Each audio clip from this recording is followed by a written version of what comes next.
কি করছো এটার মধ্যে? এটার মধ্যে আজকে খিচুড়ি হবে।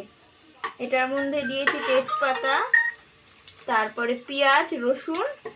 এটাকে ভাজা দিয়ে একবার সোমবার দিয়ে বসাবো, যেহেতু ওই জন্য একবারে ভাজা করে এর মধ্যে এখন এই যে সব সবজি, যেমন এখানে আছে আলু, কুয়াশ, পটল, গাজর, টমেটো, ঝিঙে, মটরশুঁটি, লঙ্কা, এখানে গোটা রসুন দিচ্ছি, খেতে ভালো লাগবে। আচ্ছা, মুখে পড়লে। এটা কি প্রেসার কুকারে বানানো হবে? হ্যাঁ, এটা প্রেসার কুকারে বানানো হবে। যে এখন সব সবজিগুলো দিয়ে দিব এটার মধ্যে।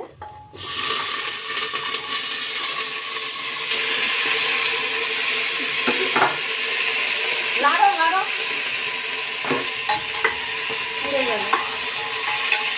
এটাকে এখন কষাবো।